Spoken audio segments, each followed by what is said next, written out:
कभी कभी वो रात और वो मंजर याद आता है तो मेरा दिल दहल उठता है। आखिर वो क्या था? वो महज मेरा कोई ख्वाब था या हकीकत जिसे मैं आज तक भूल नहीं सका।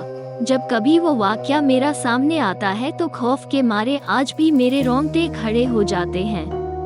उस रात की सारी घटना मेरी आंखों के सामने एक फिल्म की भांति चलने लगती है।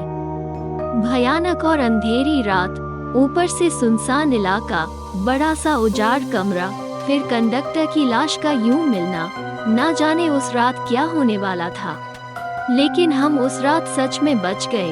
अगर वो ना होता तो शायद हम सब भी उस कंडक्टर के साथ अपनी जान से हाथ धो बैठते। लगभग 20 साल पहले की बात है। मैंने अपने परिवार के साथ जयपुर घूमने का कार्यक्रम बनाया। बेटा बहुत दिनों से जिद कर रहा था कि पापा मुझे राजस्थान घूमने के लिए ले चलिए, सो मैं उसकी बात मानकर उसे जयपुर घुमाने को राजी हो गया। मैं, मेरी पत्नी रीमा और बेटा संयम घर से जयपुर के लिए रवाना हो गए। हमने 2 दिन में पूरा जयपुर घूम लिया, लेकिन मेरे पास अभी 2 दिन की छुट्टी और भी बची थी, तो मैंने सोचा क्यों ना अजमेर शरीफ भी हो आते हैं। चूंकि हमारी ये प्लानिंग अचानक हुई थी तो हमें जल्दबाजी में बस का सहारा लेना पड़ा। उस बस में और भी यात्री थे, खासकर बुजुर्गों की संख्या ज्यादा थी। हमारी जैसी केवल एक ही फैमिली थी। बस में यात्री भी कम ही थे, क्योंकि बस भी थोड़ी खचाड़ा थी, इसलिए शायद उसमें ज्यादा यात्री नहीं बैठे होंगे। करीब रात के 8 बजे बस अपने गंतव्य की ओर रवाना हो चली। हम तीनों अपनी अपनी सीटों पर टेक लगाकर बैठ गए। संयम तो सो गया, लेकिन मुझे और रीमा को बीच बीच में हल्की हल्की झपकी सी आ जाती। एक तो वीरान और अनजानी जगह, ऊपर से खजाड़ा बस में मुझे अनकंफर्टेबल लग रहा था। ड्राइवर को भी शायद बहुत जल्दी थी गंतव्य तक पहुंचने की, इसलिए वो भी बस को तेज रफ्तार में भगाए चला जा रहा था। अंदर से डर भी लग रहा था कि कहीं वो बस को ठोक ना दे, क्योंकि अंधेरा घना था, साथ में सुनसान सड़क के किनारे जिन पर ना कोई घर दिख रहा था और सड़क पर भी इक्का दुक्का वाहन ही दिखाई दे रहे थे। कुछ बुजुर्गों ने ड्राइवर को टोका भी कि बस की रफ्तार जरा धीमी करो। कुछ समय तक तो उसने बस को धीमी रफ्तार में चलाया, लेकिन फिर कुछ देर के बाद उसने फिर से बस की रफ्तार बढ़ा दी। एक बुजुर्ग ने फिर से उस ड्राइवर को टोका कि बस की रफ्तार कम करो, लेकिन मना करने के बावजूद फिर से ड्राइवर ने रफ्तार बढ़ा दी। तब ड्राइवर ने जवाब दिया कि अंकल जी, जो मैं कर रहा हूँ वो बिल्कुल ठीक कर रहा हूँ। मैंने सुना है कि ये इलाका अच्छा नहीं है, बहुत ज्यादा खतरा है। इस जगह और इस इलाके को जितनी जल्दी पार करके आगे बढ़ जाए उतना अच्छा होगा।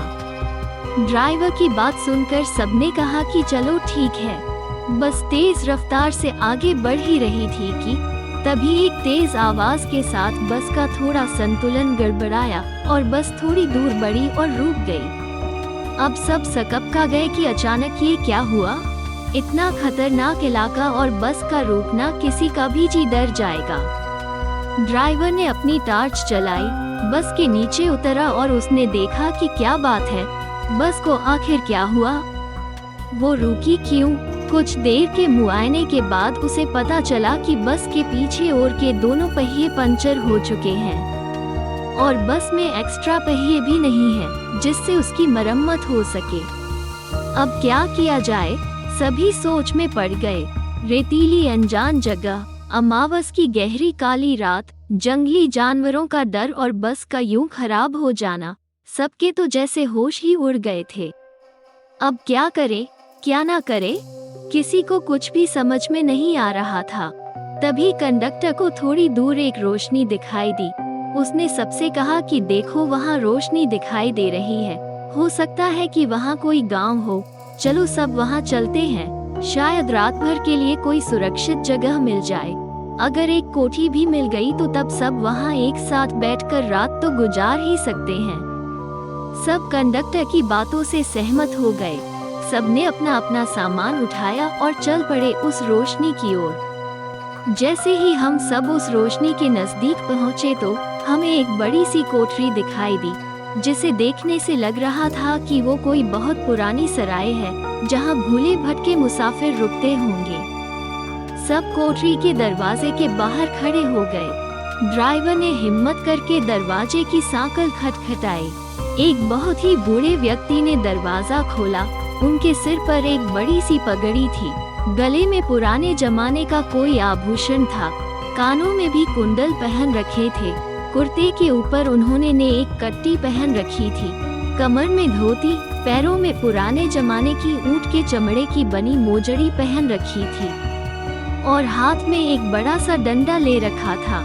वो और उनका पहनावा बहुत ही अजीब लग रहा था। तभी कंडक्टर ने बड़ी हिम्मत करके कहा, ताऊ सा, हमारी बस पंचर हो गई है। हम सबको रात गुजारने के लिए अगर आपकी कोठरी में थोड़ी जगह मिल जाती तो बड़ी मेहरबानी होती।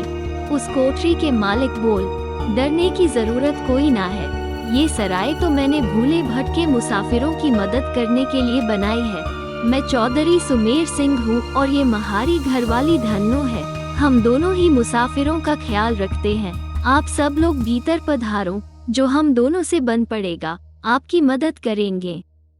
कंडक्टर बोला, बहुत बहुत धन्यवाद ताऊ सा, बड़ी मेहरबानी जो इस अनजान जगह में आप हमारी मदद करने को राजी हो गए। चौधरी सुमेर सिंह बोले, इसमें धन्यवाद की क्या बात है, ये तो महारा फर्ज है। महारे को बहुत खुशी हुई जो आप लौंग महारे यहाँ पधारे।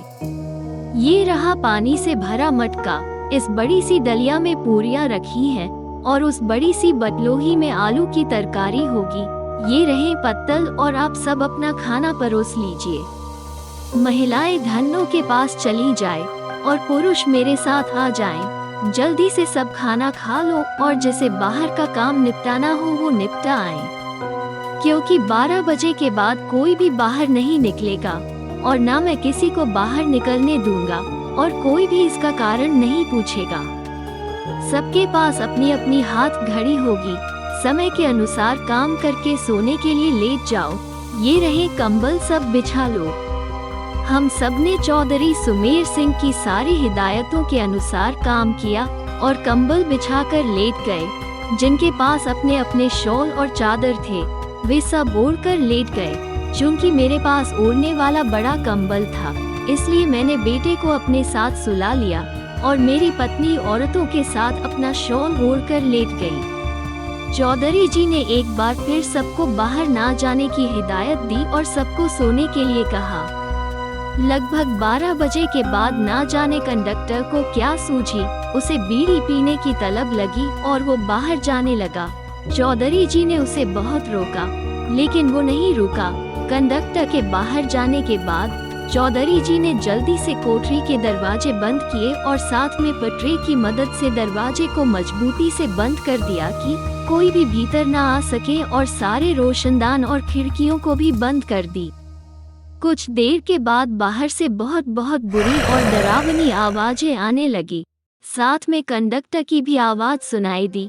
वो भाग भाग कर बचाओ बचाओ चिल्ला रहा था। कोठरी के कुछ लोग कंडक्टर की मदद के लिए बाहर जाने लगे, लेकिन चौधरी जी ने उन्हें ये कहकर रोक दिया कि अगर सब बाहर गए तो सर्वनाश हो जाएगा। वो शैतान अगर भीतर आ गया तो हम में से कोई भी जिंदा नहीं बचेगा। सब अपनी जान के विषय में सोचकर पीछे हट गए। फिर चौधरी जी ने सबसे कहा कि सब अपनी अपनी जगह पर लेट जाएं और उनकी बात मानना हम सबकी मजबूरी थी। हम सबने वही किया जो चौधरी जी ने कहा था। 1 आध घंटे बाद सबको नींद आ गई। हम सब सुबह जगे तो वहाँ का मंजर देखकर दंग रह गए। हम सब रेत पर लेटे थे और वहाँ से कोठरी गायब थी। केवल हम लोगों का सामान ही पड़ा था। वहाँ 2 समाधियाँ बनी थी जिन पर चौधरी सुमेर सिंह और धन्नो सिंह लिखा था। हम सब ये देखकर हैरान थे कि आखिर रात को जो हुआ था वो ख्वाब था या हकीकत। तभी वहाँ से एक चरवाहा अपनी भेड़ों के साथ निकला। उसको हम लोगों ने सारी बात बताई तो उसने बताया कि यहाँ बहुत समय पहले एक सराय हुआ करती थी जिसकी रखवाली चौधरी सुमेर सिंह और उनकी पत्नी धन्नो किया करते थे और उन दोनों के स्वर्गवास के बाद आज भी उनकी आत्माएं भटके हुए मुसाफिर की मदद करने आती हैं।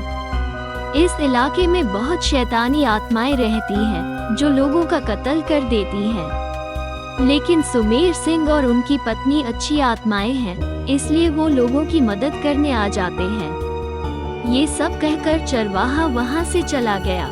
लेकिन चरवाहे की बात सुनकर हम सबके मुंह और आंखें खुली की खुली रह गई। फिर हम सबने अपना अपना सामान उठाया और बस की ओर आए तो देखा वहाँ कंडक्टर की लाश लहूलुहान पड़ी थी। वो सब देखकर हम सबका दिल दहल गया। थोड़ी देर के इंतजार के बाद वहाँ से एक दूसरी बस गुजरी और हम सब उसमें बैठकर अपने गंतव्य को रवाना हो गए। वहाँ पहुंचकर हमने पुलिस को सारी बात बताई। पुलिस वहाँ पहुंचकर उस कंडक्टर की लाश को अपने साथ ले आई।